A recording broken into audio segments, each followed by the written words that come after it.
Hello everyone and welcome back to another Figurehead Reviews video, and today we will finally be putting together the Molten Man Build-A-Figure. And in order to do that, you will need to collect all the figures that you see in front of you, which the regular suit Spider-Man is not here because he did not come with a Build-A-Figure piece. So you will just need Mysterio here, who comes with that big elephant foot, the Night Monkey Spider-Man that comes with the elongated arm, Hydro Man with the head, Doppelganger with the other arm, Spider-Woman with the torso, and then finally Scorpion with the other leg.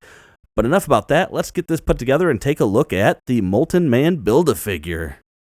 And here is Molten Man finally put together, and wow, what a mess of a Build-A-Figure.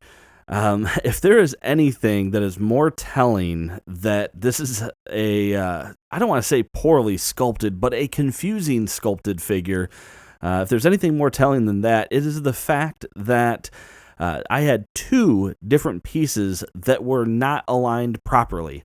What I mean by that is the torso, the very lower half, which when we go over the articulation, you'll see that there's an upper, middle, and a lower half as far as articulation goes. The lower half can rotate all the way around, and it was oriented with the butt facing forward. When I was trying to put the legs on, I was looking at it as thinking that it just didn't look right. And sure enough, after looking at pictures and things like that, I determined that the butt was facing forward, so I had to spin that part around. And then after getting it the rest of the way put together, I found that the bicep on the smaller arm was also spun around the wrong way. And in fact, as I'm looking at some of the poses that I have going around here, I'm starting to think that maybe one of the other limbs might be wrong. But that bicep and then that lower torso being mixed up, definitely, it took me a minute as I was putting it together. It is a cool looking sculpt. I'm worried as I'm posing him here that you just won't have a whole lot of options with how you're going to pose him. I think that is going to be the biggest downside to it. Now, he does not come with any accessories, so there's nothing to look at there. When standing straight up, Molten Man is coming in at roughly 8 3/4 inches tall, which makes him 22.2 centimeters. That was when I could get him to stand as straight up as he can. So, but he's a big figure. I actually was kind of surprised by the overall size. For some reason, I thought it was smaller, I guess. But anyway, since we don't have any accessories to look at, let's just jump in and get a look at that sculpt and paint here on Molten Man. And getting up close here, starting with the head sculpt, it's actually pretty cool looking. Kind of looks like a melting skull, really, is what it looks like to me. The paint on it looks like maybe there are some misses, as hard as it can be to tell. Mostly on the teeth there. The teeth don't look like they really got a good match. The eyes look like they're in the right spot, and I do like we get those glowing yellow eyes there. But the head sculpt is pretty cool and quite monstrous looking, really. Going down the rest of the figure, though, and like I said, it's a very confusing looking figure. I still don't feel like this is supposed to be the front, but it definitely is. It just looks very bulbous, but whatever. You will notice that the paint used there in the orange does differ in this middle section there. So we have a brighter orange, almost on camera to me, it almost looks like it's pink right now. And then it kind of goes back to that orange again.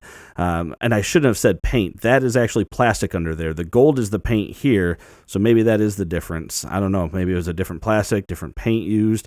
The orange itself is actually a translucent orange.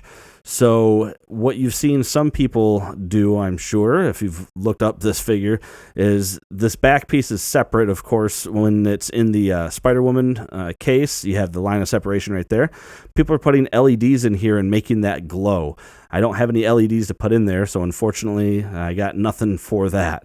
But then looking at the arms, so this arm is somewhat normal looking. We get the little girder there sticking out, but looks pretty good. And then the giant melting arm, so we get another big girder there.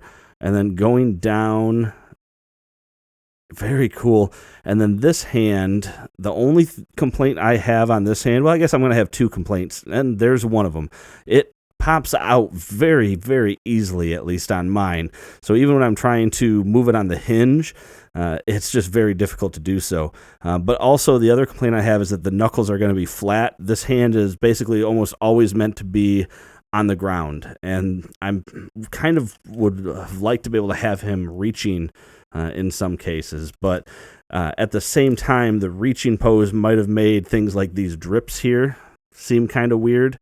So you have the drip off the thumb, and then on the forearm, and then again here on the back side, some more drips. So the drips might have been a little odd. And then going down to the big old elephant foot there.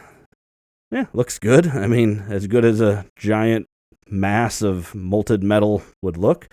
And then this foot, we actually do see that we got toenails and a little bit of design there to make it resemble an actual foot.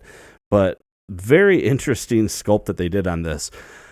This articulation segment is going to be a bit wonky, but let's give it a try here. So we have a head that can actually turn further than I thought it could. It can look down, not much at all, and it can look up a little bit, and then you can see that translucent orange under there. You do have full rotation here on this arm, and it can come up, that's a little less than 90 degrees. You have a bicep swivel there, and then you do have a single jointed elbow, and then there's also a swivel at that elbow, and this hand literally came off in my hand, but he does have a hinge and rotation there as well. All right, we'll forget that. And then in this arm can come up also, I was going to say almost 90 degrees, but not really. Then you have a bicep swivel there, another single jointed elbow with rotation at the elbow again, and then you have rotation and a hinge on that hand. The uppercut here, the diaphragm joint, does get you some forward and back movement, a little side to side, and a little swivel, but not a full 360 swivel. This one down here gets you a lot more crunch and movement, and it does do a full 360 because I had the butt facing forward, like I said earlier. Legs can actually come apart, not too bad. Kick forward, that one not so much, that one a little bit. There is an upper thigh cut. That is actually where the legs go on. You do have a single jointed knee over here with a swivel. Same thing, single jointed, also with a swivel. Then you do have a hinge with ankle pivot, and you also have a hinge with ankle pivot on this one. And that is going to do it for this review, everyone. And I probably could have spent more time on this, showing some of the more intricacies of the sculpt, but I just didn't want to. This is such an awkward figure that this would have been like a 15-minute video if I was going over every nuance that we have there. I think it's pretty safe to say that this is, it's a unique Build-A-Figure at the very least. I don't know how many people were excited about getting this particular Build-A-Figure. The wave wasn't terrible, but I could certainly see some people just picking and choosing what they wanted out of this wave and just foregoing this Build-A-Figure. It's just so weird and out there. But anyway, that is it for this review, everyone. If you like this review, hit that thumbs up. Make sure to subscribe for more content just like this. And as always, thanks for watching my video, and have a great day.